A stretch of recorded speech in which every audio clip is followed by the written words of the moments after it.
세모녀 살인사건 피의자 김태현이 포토라인에서 얼굴을 드러내고 무릎을 꿇었습니다.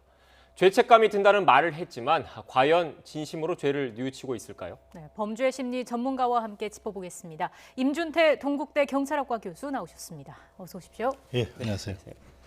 교수님, 앞서 오늘 영상을 보셨을 텐데 정말 뉘우치고 있다라고 생각하십니까?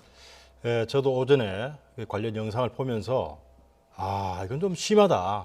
제가 뭐 이쪽 분야에 많은 이제 사건들도 분석했지만 예.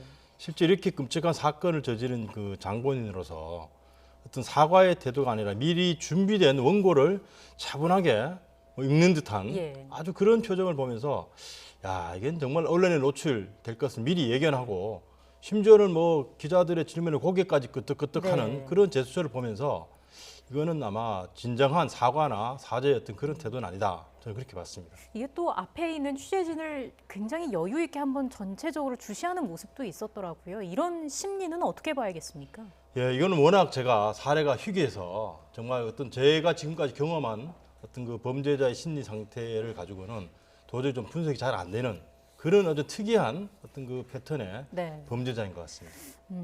또 지금 특이한 사항 중에 하나가 그 마스크를 스스로 또 벗었어요. 이건 또 어떻게 해석해야겠습니까? 예, 통상의 그 범죄자들은 물론 이제 범죄 당시에는 흥분했지만 시간이 지나면서 자기 행위에 대한 어떤 반성, 또 앞으로 살아갈 날에 대한 어떤 걱정 이런 것들 때문에 이런 이제 포토라인에 서게 되면 대체적으로는 고개를 숙이거나 네. 또 말을 잘 잊지 못하는 어떤 그런 태도들을 보이는데 이번 그 김태현 피의자 같은 경우는 전혀 다른 그 태도를 보임으로써 일반 시민들을 정말 공분에 어떤 그 쌓이게 하는 그런 아주 나쁜 범죄자로 저는 추정이 됩니다. 네, 그러니까 지금 말씀하신 걸 좀 들어보면 일반적으로 저희가 봐왔던 이런 강력 범죄자들, 흉악 범죄자들 같은 경우에는 그 기자들이 언론사 카메라가 앞에 왔을 경우에 머리카락이 길 경우 머리카락으로 얼굴을 가린다거나 아니면 이렇게 얼굴을 가리는 듯한 모습이 일반적이었는데 그게 좀 특이하다는 말씀이신 거죠? 스스로를 그렇죠. 드러낸다는 그래서 일종의 보면은 그 언론에 자기 자신을 당당하게 어떤 보이려고 하는 좀 이상한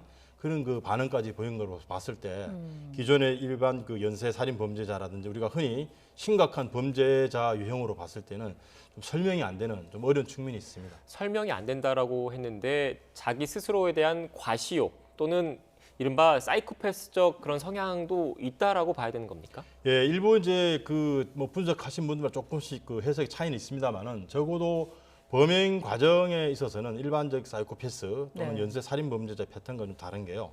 대체로 연쇄 살인 범죄자들은 현장에서 사건을 이제 그 저지른 후에 범행 현장을 교란시켜서 어떤 그 추후에 수사가 진척이 되지 않도록 또 현장을 이탈하는 경우가 대부분이거든요. 그러고 나서 일정한 또 냉각기를 거친 후에 또 비슷한 범행을 저지르는데 이번 그 김태현 사건 같은 경우는 그 세 명을 그 살해한 사건 현장에서 며칠 동안 같이 뭐 기거하는 수준의 어떤 그런 기이한 행동을 한 것을 봤을 때는 일반적인 그 사이코패스 또는 연쇄 살인 범죄자의 범행 패턴과는 좀 상당히 벗어난 그런 유형으로 좀 추정이 됩니다.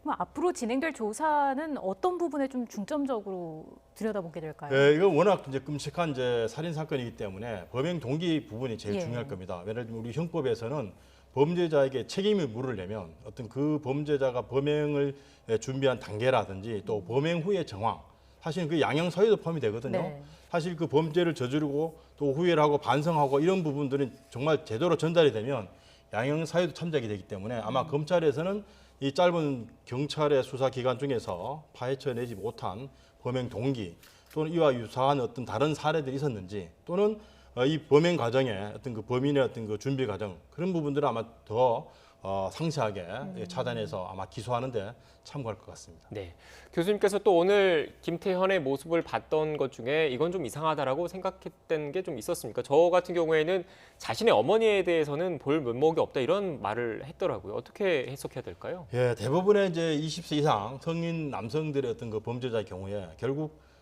자기를 낳아준 혈육 어떤 뭐 범죄자를 낳은 부모 입장에서 마찬가지입니다.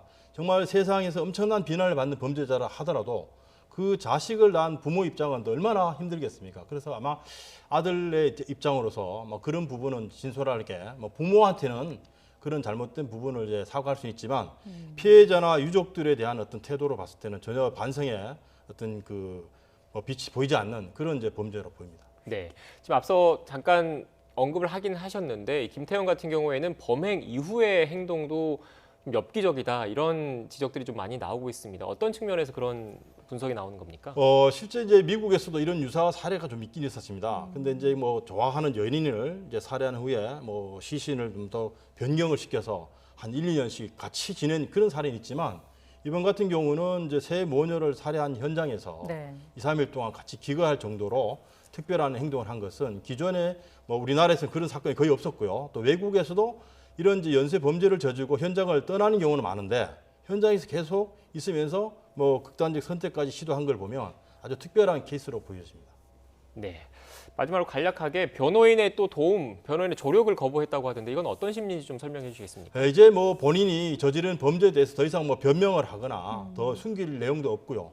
또 변호사가 선임된다 하더라도 자기한테 더 유익한 또 유리한 증거를 뭐 찾아줄 자기를 대변할 필요가 없다라고 어떻게 보면 그런 심정을 가지고 있는 것 같습니다. 예. 네. 마지막으로 이 택배 기사로 속여서 집에 들어갔다고 했는데 그 전에 스토킹 신고가 있다고 하지 않았습니까?